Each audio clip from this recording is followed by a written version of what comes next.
በሀገራችን በኢትዮጵያ ኢቫንጀሊካል እምነት ኢን ዘ 1960s ከ1% በታች ነበር። ከ1% በታች ሌሎች ነበር የምንባለው 1% በታች። አሁን ጥራቱ ምናምን ልንነጋገር እንችላለን። ያቀጣጠለው አሁን ስትራቴጂያችን ነው፣ ገንዘባችን ነው፣ የህንጻችን ብዛት ነው። ምንድን ነው እዚህ ያደረሰን? የገንዘብ ኃይል ነው እዚህ ያደረሰን። እውቀት ነው እዚህ ያደረሳት ቤተክርስቲያንን በአፍሪካ ውስጥ ከጫፍ እስከ ጫፍ የአፍሪካ መንደሮች በወንጌል እሳት እንዲነዱና እንዲቀጣጠሉ ያደረጉት የሚስዮናውያን ስትራቴጂ ነው። ጥቂት ሚስዮናውያን ዘርተው የሄዷትን ዘር ያሰፋው መንፈስ ቅዱስ አይደለም? በየመንደሩ ያቀጣጠለው፣ ጣዖታትን የሰባበረው፣ ሟርተኝነትን እየመታ የብዙዎችን ከቀንበራቸው እየሰበረ ያወጣው መንፈስ ቅዱስ አይደለም? ቤተክርስቲያንን ያሳደገው መንፈስ ቅዱስ አይደለም? በስደት ያቆመን መንፈስ ቅዱስ አይደለም? በመከራ ውስጥ በስራት ውስጥ ቤት ውስጥ ስንባረድ ድንጋይ ሲወረወርብን ያቆመን የሴሚናሪ ኤጁኬሽን ነው? እዚህ ቤት ተመልሰህ እንዳትመጣ ተብለን በቃ ይቅርብኝ ቤተሰብነት ኢየሱስ ይሻለኛል ብለን እንድንቆም ያረገን እውቀታችን ነው? ዶክትሪን ገብቶን ነው? 12ቱን ምዕራፎች ጨርሰን ነው? ካርል ባርትን አንብበን ነው? እሱ ነው ያቆመን? በስደት ውስጥ ቤተክርስቲያንን ያቆማት መንፈስ ቅዱስ አይደለም ወይ?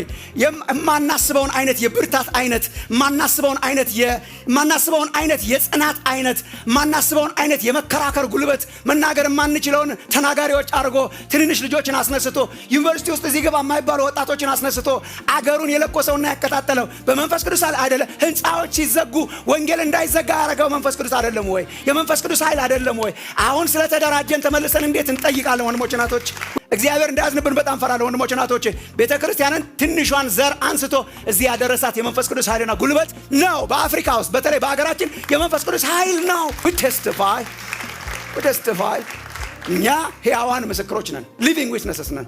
እኛ ታሪክ ጠቃሾች አይተነዋል። በሕይወታችን አይተነዋል። በዘመናችን እግዚአብሔር ሲሰራ ለብዙ ሰዎች መፍትሄ የሆነው መንፈስ ቅዱስ አይደለም? ክሊኒኮቻችን ስለበዙ ሆስፒታል ስለተስፋፋ ነው አፍሪካ ጤና የሆነው። ብዙ ጊዜ መድኃኒት የለውም ከተባለ ነገር የብዙዎች መፍትሄ አልሆነም መንፈስ ቅዱስ። ሕክምና በሌለባቸው አካባቢዎች እግዚአብሔር ታምራት አድርጎ ብዙ ነገር አላረገም? ሱፐርናቹራል የሆኑ ታምራት አላየንም? አሁን ስንደራጅና ያወቅን ሲመስለን የምንክደው አይነት ኤክስፔሪየንስ ነው በእኛ ሀገር እግዚአብሔር ያደረገው። ሊካድ ይችላል። ሳይንቲፊካሊ እንኳን ሪሰርች ብታረግ ሊካድ ይችላል። እግዚአብሔር አይናችንን ይክፈትልን። ተኪነት በጣም መጥፎ ነው። መንፈስ ቅዱስን ነገር ስንተካው በጣም መጥፎ ነው። በሰው ሲተካ፣ በእውቀት ሲተካ፣ በመጽሐፍት ሲተካ፣ በስኮላር ሲተካ ልክ አይደለም። በልበ ሰፊነት መማር በጣም ጥሩ ነው።